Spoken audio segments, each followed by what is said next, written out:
We have 2 chapters left. And for chapter 20, we're going to do something super special. So make sure you tune in on Thursday.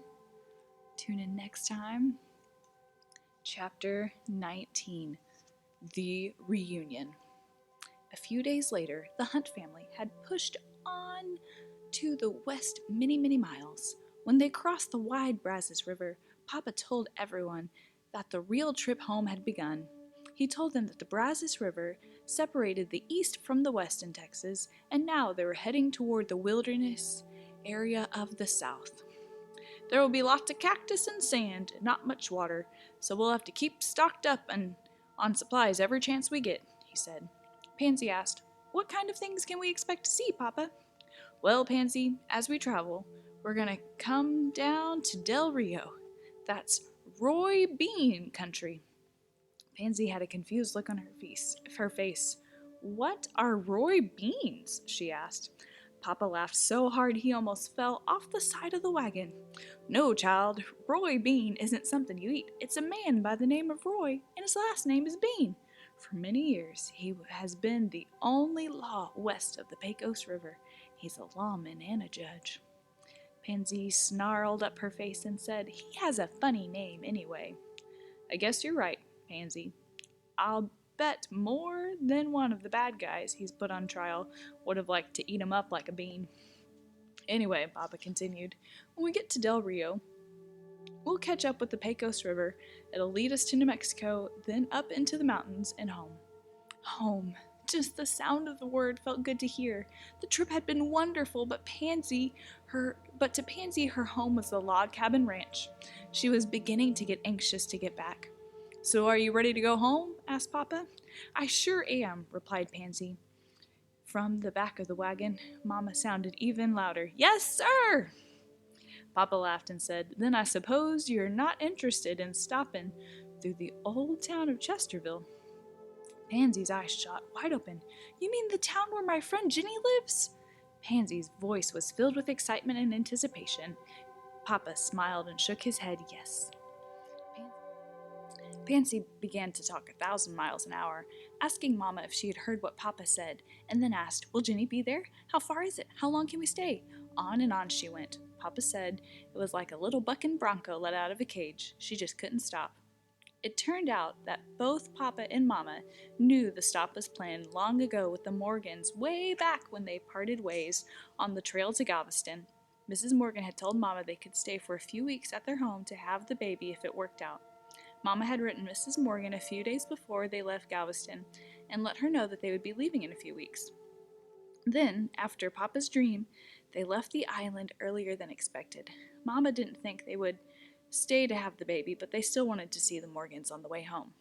Pansy was so thrilled, she jumped off the wagon and ran around it 3 times, with Star chasing her like she was a rabbit. Finally, Papa told her to stop before she spooked the horses. Pansy climbed back into the wagon and said, "Papa, so how long till we get to Jenny's house?" Papa grinned from ear to ear and announced, "Next stop, Chesterville." As the family rolled to the outskirts of the town of Chesterville, Texas, they could see all kinds of activity. Bright colored wagons lined the streets on the edge of town. Many of the wagons were hauling horses and other animals like bulls and longhorn steers. At first the family wondered what this could be, but then they saw painted on the side of one of the wagons in bright colors, "Buffalo Bill's Wild West Show." When Pansy saw the sign, she remembered Jenny said that her uncle rode a horse and did tricks in the show. "I'll bet Jenny is excited to get to see her uncle in the show," Pansy exclaimed.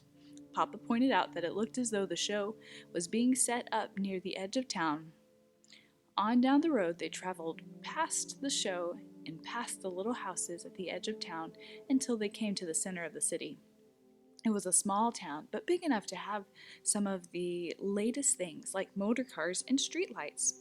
In the very center of the town was a large brick courthouse with a steeple that reached up so high it made Pansy dizzy.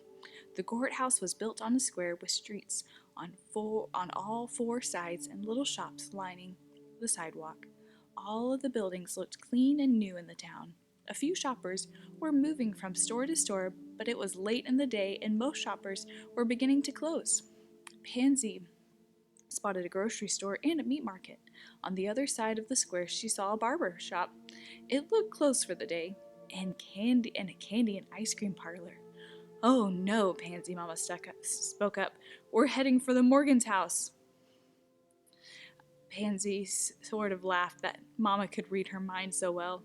Then Mama spoke up again, giving a little hope to her daughter. Maybe tomorrow. Pansy smiled. Papa turned the wagon off the city square when he spotted 4th Street. This is it, announced Papa. The Morgans live on 4th Street. The street was lined with tall oak trees that stretched to heaven. 2- and 3-story houses rose like magnificent mountains on both sides. Each house had a yard in front, and black with green grass and colorful flowers. Nearly every home had a white picket fence surrounding the front yard and leading to the sidewalk, where Pansy saw children here and there running up and down, riding bicycles and playing games like jacks and pickup sticks. She saw girls jumping rope and boys running and making noises, as boys will. Pansy was so taken with the pleasant view of the bench seat of the wagon, she hardly noticed when Papa began to slow the horse and move the wagon over next to the curb. "We're here," Papa announced. Pansy snapped out of her dream state, realizing she was parked in front of the Morgan's house. It was the largest, most beautiful Victorian-style home she had ever seen. She realized at once that the dollhouse Jenny's dad had made for her was a replica of the very house which she lived. It was painted brightly in white with colorful blues and yellows on the trim. It was 3 stories high with a huge porch in the front that held an enormous swing. It looked like the largest house on the block and by far the most beautiful. Mr. Morgan built houses for a living, so he wanted his own to be like a showplace to demonstrate his skill as a craftsman in wood. The family had no more than climbed down from the wagon when the front door of the house swung wide open and smiling Jenny came bounding across the porch down the steps. Pansy spotted her, and in a moment the 2 girls were hugging and bouncing up and down. Close behind came Mrs. Morgan with a broad smile on her face. The mothers met at the sidewalk and immediately began talking about the baby. Mrs. Morgan told Papa that Mr. Morgan would be home soon. "I just had a feeling you might show up today," Mrs. Morgan said. Everyone moved into the house, and the reunion of the Hunt and Morgan families began. That evening, all 6 of the friends sat around the Morgans' enormous dining table and gave thanks to God over a wonderful meal of chicken and dumplings made by Mrs. Morgan herself, with a little help from Mama. Pansy and Jenny chatted like 2 clucking hens, while the grown-ups talked of bigger things, like the nation and the weather, and Papa's dark dream about Galveston. The Morgans agreed that they would pray for the people of Galveston too. "How long can you stay with us?" asked Mrs. Morgan. "Only a day or 2, replied Papa. Mr. Morgan spoke up. "Oh, George, I do wish you could stay longer than that." Jenny's mom said, "I just wish you would stay with us until the baby is born."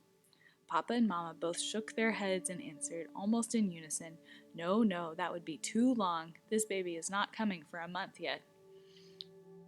One more time, Mr. Morgan spoke up. "You're welcome to stay. Our house is your house as long as you need it." "That's kind of you," Papa replied, "but we do need to press on toward home soon. Thank you for your offer. We'll be going in a couple days."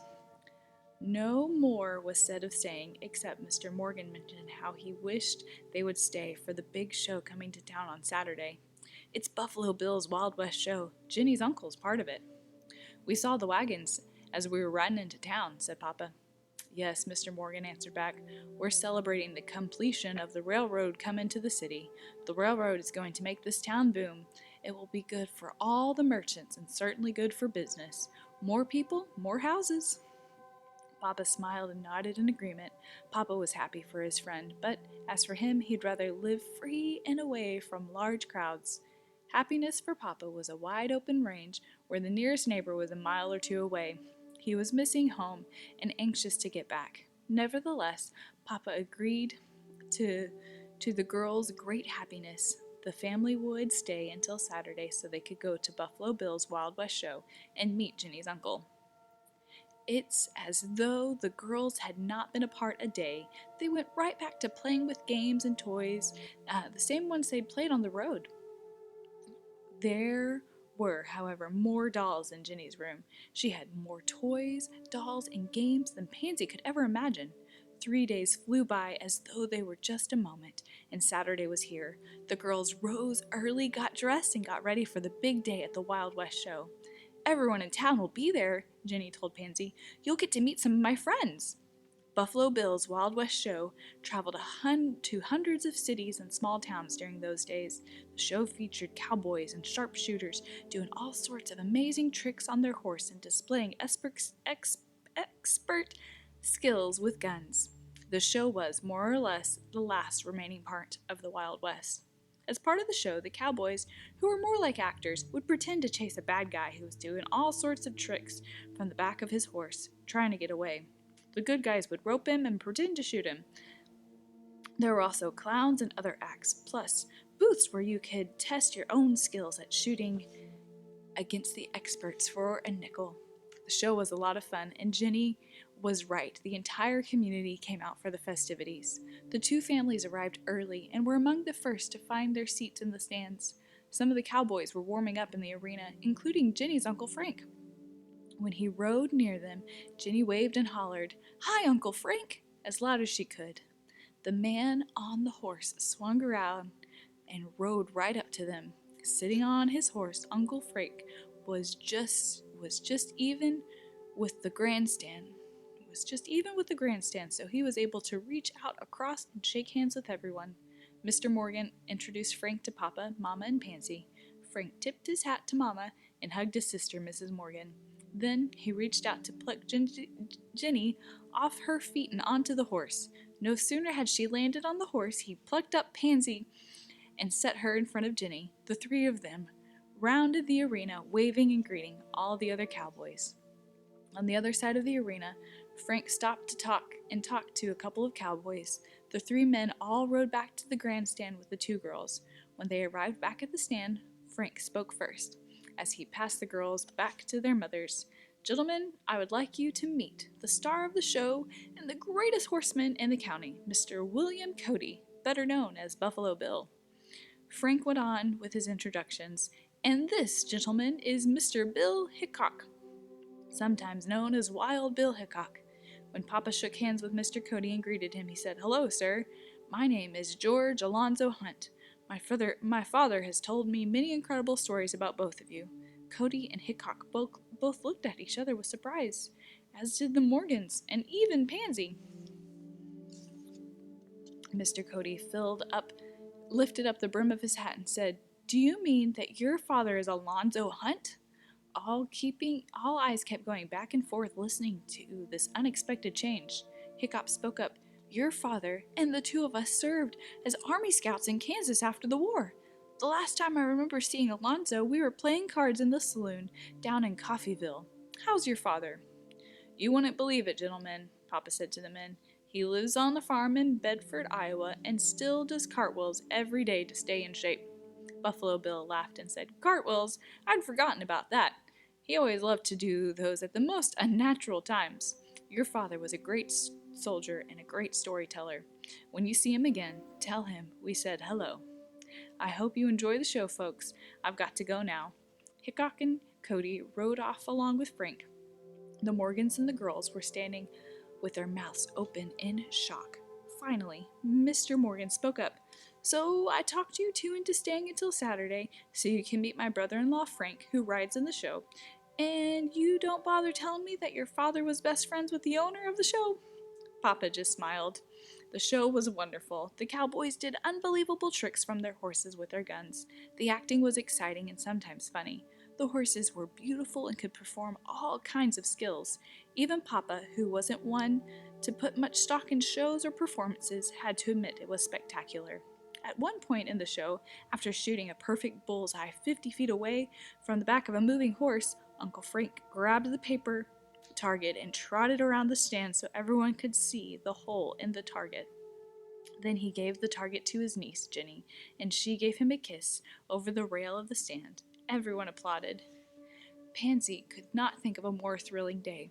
However, all the fun could not have prepared the girls for what was about to happen next. As the show was over, The girls asked if they could walk around the displays to meet some of Jenny's friends. They were given permission and told to be back at the house by 5 o'clock. Each girl had a few coins in her purse for riding the ponies and getting some candy. Together, they walked along and looked at the carnival booths next to the Wild West show. Jenny ran into some of her friends and introduced them to Pansy. The friends were on their way to join some other kids at the edge of town about 5 minutes away. Pansy didn't think anything of it, but walked along with Jenny. As they walked, Pansy noticed something odd about Jenny. When she was with her friends, she didn't sound or talk the same. She acted more like someone else, instead of the way she was on the road or in her house. Their feet carried them swiftly to the rest of the group and gathered at the edge of town. There were 6 children plus Pansy. It was a mix of boys and girls, but 2 boys, Patrick and Chad, were doing most of the talking, and Pansy could see in a minute that whatever these 2 said, no one was going to disagree with them. Patrick was a big, muscular boy, and Chad was unusually short, with curly hair, unkept and black. When the girls arrived, the boys were bragging about how they could do a lot of those tricks that the cowboys were doing in the show, and how things aren't as hard if you practice, if you have all day to practice. Then Patrick spoke up and said, "Chad and I found a cave on the other side of town, behind the old fruit tree orchard." One of the other guys spoke up. "There's no caves around here," Patrick responded. "It's more of a mine, but it's like a cave. Who wants to go check it out?" Some hands slowly rose, including Jenny's, to Pansy's surprise. Again, Patrick spoke up. "What's the matter with the rest of you? Are you chicken?" At the challenge, the rest of the hands slowly went up in the air, all except Pansy's hand. "Let's go," shouted Patrick, and they all began to move. Pansy grabbed Jenny by the arm and said, "No, Jenny, you're not going to go, are you?" Jenny snapped back at Pansy. "Stop it, Pansy. You're going to make me look foolish in front of my friends." Again, Pansy tried to persuade Jenny that this didn't look like a good idea. "I don't want to embarrass you, but an old mine is not a safe place. Something bad could occur, and no one would know where you are or what happened." This time Jenny said, "Come on, Pansy, it'll be fun. If you're my friend, you'll come with me." At this point, the leader, Patrick, could hear the girls disagreeing, so he stopped and spoke to Pansy. "Hey, new girl, what's your name?" Jenny answered, "This is my friend Pansy. I think she's just a little scared." Patrick spoke up. "Come on, don't worry. I've done this lots of times. We'll be back before the sun sets." Terror ran through Pansy's heart. Those were the exact same words Little Joe had said to her before she climbed into the boat and became stranded on Tucker Island. "No, I won't go." Pansy stopped moving and set her jaw as if she were ready to fight. In that moment, she realized how much older and wiser she had become since that day in the boat with Little Joe. She wasn't going to make that mistake twice. She turned and walked away, back in the direction of the Wild West show. Jenny came a few steps her way, begging her to come back, assuring her that things would be okay.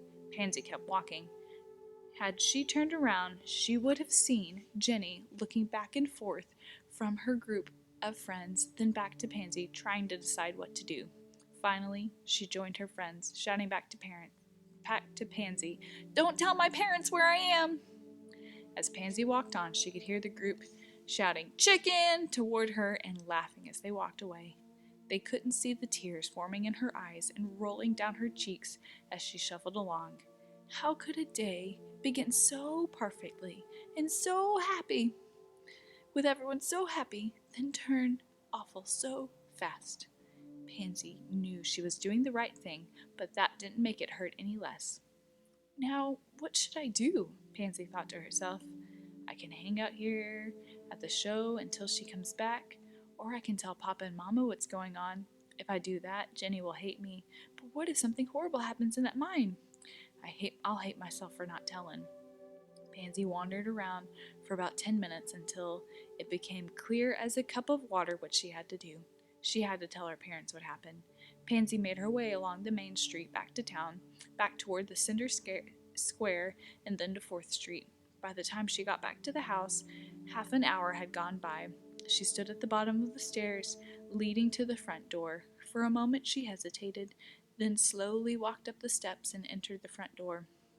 Meanwhile, the group had arrived at the mine or as Patrick liked to call it, the Cave of Darkness.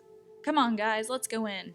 With that, Patrick bent down and walked into the dark tunnel. He had brought an oil lantern for light. Obediently, the others followed. First Chad, then Jenny, and another girl followed behind the last two. Into the Cave of Darkness they slowly walked along. There must have been a musty smell in that place, with old tools and machinery scattered here and there. For years, the old mine had been sealed up and covered in weeds, but Patrick and Chad discovered it one morning a couple days earlier when they were chasing some rabbits. The old door had rusted away, and it didn't take much to pull it off, revealing the dark entrance to the mine. At this time, neither Patrick nor Chad had a lantern for light, so they didn't go inside very far. What the other children did not understand was both Patrick and Chad were too scared to explore the mine alone, so they pressured the little group to come with them. Into the mine they pushed ahead, with Patrick as their leader, who was driven by his own need to be seen as tough and invincible. Patrick led the little group down the shaft into the area where the boards holding up the roof had become weak from years of stress. They heard the sound of creaking boards above their heads, and with that, two of the stragglers turned around and headed back toward the opening. "We're getting out of here," they announced. Patrick turned toward them and hollered, "Chicken!" when a second sound was heard, and the snapping of timbers. Meanwhile, back at the house, Pansy was explaining, "So I don't know where they are right now. I know they're headed toward a mine shaft." Pansy had just finished explaining what happened to her parents and the Morgans. Mr. Morgan rushed out of the house with George and Pansy right behind him. He started his motor car, and George jumped into the seat next to him while Pansy jumped in the back. On the way to the mine, they stopped at the fire station and gathered every man they could see walking along to help them. By the time they arrived to the mine, they could see dust billowing out from the shaft like an explosion. 3 children, all covered in dust from head to toe, were lying on the grass outside the opening. None of these 3 were Jenny. Mr. Morgan began to rush toward the opening, but George held him back, saying, "It's too dangerous. Let the firemen work to get it out." Mr. Morgan began to holler into the opening for his daughter and kept listening for an answer. Over and over he yelled her name, but there was no response. Within minutes, the word had spread across the city. Even some of the cowboys from the show came to help because they had experience working in mines. They knew how to secure the opening and the ceiling so that a rescue team would not become victims themselves. Slowly, they worked to remove the mountain of dirt that had fallen into the shaft of the mine. Mama showed up with Mrs. Morgan. Within an hour, practically the whole town was there, including the parents of both Chad and Patrick. One of the ministers led the crowd in prayer, while mothers and fathers stood asking God to spare their children. Pansy kept repeating the scripture, "I will never leave you nor forsake you." She kept praying that the same God who was with her on the island would be with Jenny and those boys in the cave. The digging began around 4 o'clock in the afternoon. It was well past 9 o'clock in the evening when someone yelled out of the hole, "We found them! They're alive!" Cheers erupted from the crowd. Jenny was the first one out, all covered with dirt and suffering from a broken leg. "I'm so sorry, Mama," Jenny cried. When she saw Pansy looking down at her, she broke into tears. "Oh, Pansy, you were right. I should have listened to you. Please forgive me." Pansy rubbed her friend's forehead and said, "Jenny, I forgive you. I'm just glad you're going to be okay." Patrick and Chad were brought out next. Other than bruises, they were okay. They had a lot of explaining to do to some very unhappy parents. The day had seen the highest of highs and the lowest of lows. The day had also seen a town come together to save children. Everyone agreed that Pansy's decision not to join her friends and share the information with her parents probably saved the children's lives because the rescue began almost immediately. As Pansy laid her head on the pillow that night, she was thankful. As she listened to what she knew in her heart to be right, she thought to herself, God will never leave us or forsake us. Got one more chapter. It's going to be a good one. But until then, have a good night.